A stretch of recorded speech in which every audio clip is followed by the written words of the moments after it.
Ladies and gentlemen, please welcome Director of Social Impact for Concordia, Hannah Dalmut.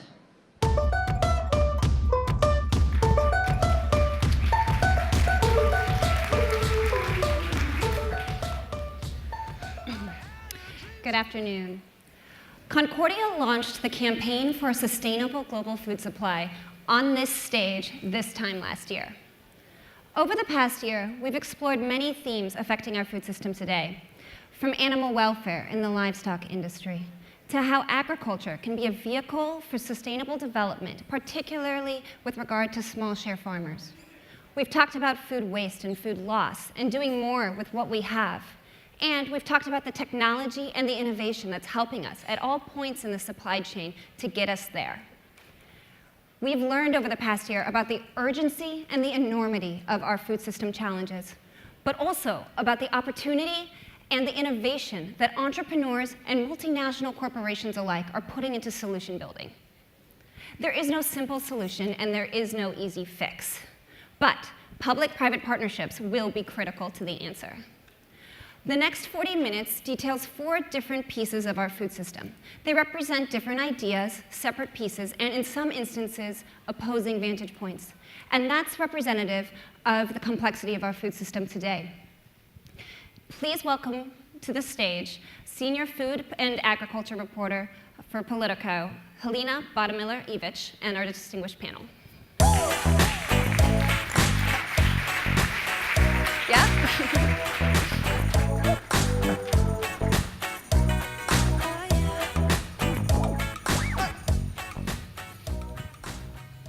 Good afternoon. Thank you all for joining us.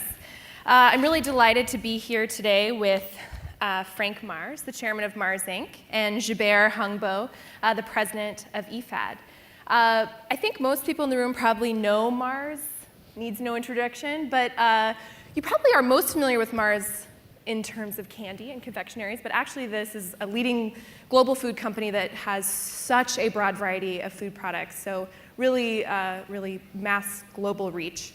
And I don't know how many of you are familiar with the work of IFAD, but I actually think that IFAD has a relatively low profile for how broad its reach is in trying to eradicate poverty and hunger in rural communities across the globe.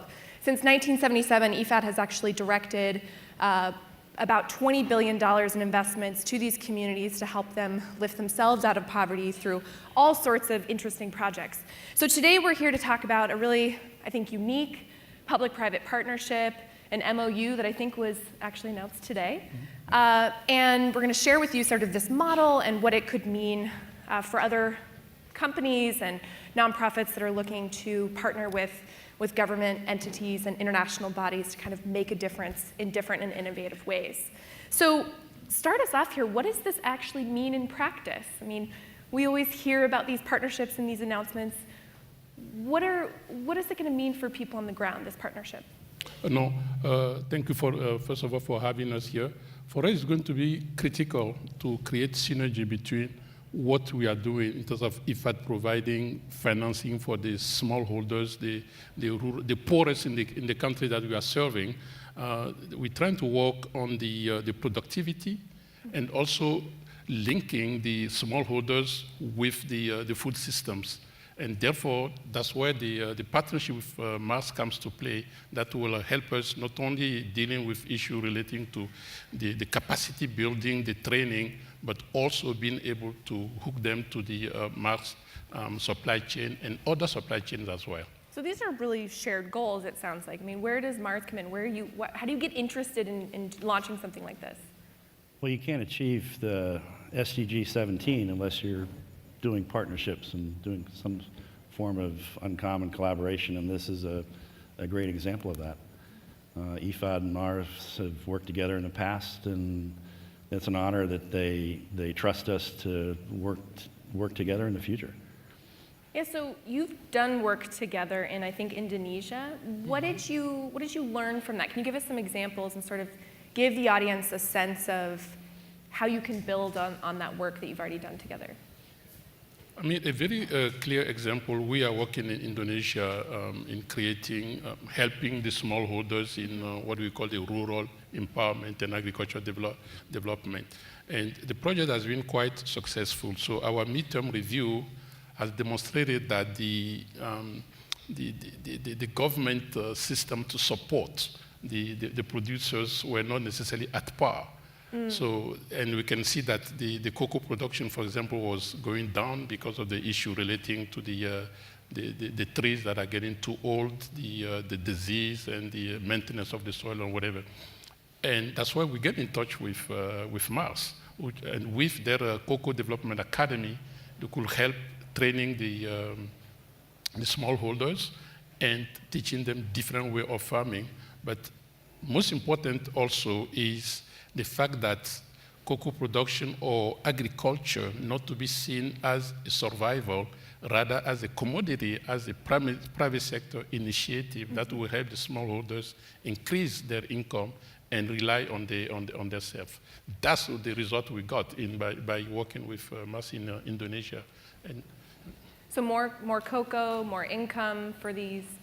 Better education. Yeah. I mean, I'll actually be at the academy in about 6 weeks, and it's wonderful to watch the farmers come in and spend a week learning about new best practice, new best clones. The principle of moving from being a farmer and then to being a business person is really at the heart of the academy. How do you start to think of the farm as a business? Assets and liabilities, instead of I'm just growing things which I may or may not sell and may or may not survive. Moving to creating businesses that support the academy, such as nursery businesses or composting businesses, and things that the governments used to provide as extension services, which we don't. If we can get this community of rural businesses supporting its own ecosystem, then everybody benefits. Yeah, you mentioned extension. That's sort of one of those things a lot of people maybe don't know about, but we in the US have been very blessed with this extension program. It's basically, well, every state, I think every county has a taxpayer-supported system that helps farmers in the US learn how to do things, problem solve. And often we kind of take that for granted and don't realize, don't think about the fact that a lot of places maybe don't have that system of technical assistance and education and problem solving. Sounds like some of that is sort of what you're able to fill in. Absolutely. I mean, we take a lot of things for granted. We take food for granted. Right. Yeah. Well, Abraham Lincoln did it a while ago, so established the USDA and all that. So maybe that's why we've forgotten. But what is also, I believe, important is, of course, Mars could have gone by just buying cocoa from, second or third level without necessarily dealing directly with the producers. You have too many middlemen in the middle. Middlemen in the process, so in the supply chain. But what we are doing now with this partnership, it helps also making sure that the smallholders themselves, they have their part of the deal in terms of the income that they are earning, which is all we are fighting for in terms of SDG 1. So they might get even more of a share of that, whatever a Mars or another company would pay for. Yeah, Interesting. So how do you go about crafting an MOU like this? I mean, how long has it taken to finalize the details? What are the challenges? I mean, what can you share with the audience about what you learned from that process? I mean, first of all, I wouldn't say that for us it has been unique. IFAD, we don't want to just rush into MOU for the sake of signing an MOU. And this is only your third. That's our third one. Third with a outside corporation. Of course, each institution is valid for IFAD. I'm sure it's also valid for Mars. You need to go through some due diligence and the usual check and balance. But that being said, for us it was quite fast because based on the experience we already had in Indonesia. So it didn't take us years to get to there. We talk about a few months to come to all the whole process. And as Frank was saying just before we come to the stage, the most important is not the signing of the MOU, is the real impact, the delivery on the ground, which matters the most. So you got lots of work to do, is what you're saying. Yeah, go. And it's more challenging than that because cocoa is a tree crop. Most people don't even know it's a fruit, technically, actually. But it's 4 years before you know if you made the right decision on that particular cocoa clone. Is it going to be productive? Is it going to be disease resistant? So Are you talking about from when you plant the from little? when you plant to when you really seedlings? know, you can make the decision to say this is a viable cocoa tree going forward from a science perspective. And then you want to then deploy those out to the farmers. So you're making decisions every year concurrently to try and move things faster because the planet is clearly adapting and getting warmer faster. Cocoa like shade, cocoa like sun, different crops do different things, different pests attack cocoa different places. So it's a race against time at this point, and I'm really pleased that IFAD is partnering with us to try and do more for the farmers. So maybe talk about what, let's step back for a second. Why was cocoa production going down? Because I don't know that a lot of folks really realize that is something that was happening. I mean, we still have more than enough products on the shelves. Like, it's not something that consumers see. Why has that been happening? Well, the production of the cocoa production this year actually went up, which was a surprise. It's a combination of the right weather. So it sort of bucked the trend of the past. It goes up and down. For farmers, it's actually beneficial if it goes up, if it would just go up at a constant rate and the price would stay at a constant thing, because then they can make better decisions relative to things. When the price goes up and down too much, then unfortunately the farmers make good or bad decisions if they're thinking short term. So they might just totally get out of it if they have Get out of it, year, or they go and get into it again in a big way, and then 4 years later, all of a sudden you see a massive amount of cocoa come in. So in other words, what is important is to make sure that the smallholders, every year, they do invest in the maintenance of the trees, making sure that we are not just focusing on short-term gain. Is the long-term investment is the key, just like in any business when you think about it. So this is what we are advocating is the long-term investment, and also making sure that the productivity challenge is really at the core. We really need to make sure that we help the smallholders to improve their productivity. It's a matter of competition as well. So does cocoa productivity vary a lot, country to country, Absolutely. region to region? So some farmers get just way more cocoa per half a acre. ton per hectare to 4 tons per hectare. It depends on Wow. depends on the farmer and how they're doing. Wow. So that really points to the need for technical Education. assistance. Yeah. Wow. But the relationship with IFAD is also looking at rice. Basmati doesn't just happen. How do you get Right. rice farmers in a better place? Coconuts. I mean, there's all Farmers sorts would of. agree with that. These foods don't just happen. Nope. So this is quite a lot of work. So were there any challenges? Seems you clearly have aligned goals in places, but you're very different entities. Were there any challenges kind of figuring out how to create an MOU that work together? Or do you have advice for other outside entities that might want to partner with IFAD? No, for our perspective, as I was trying to say earlier, what was very helpful is the fact that de facto we have already been working together before we moved to maybe this is a lesson learned. We didn't start Do from something small first and then then before smaller, yeah. you scale it up. And it's obvious that we are international development agency. We are not profit oriented.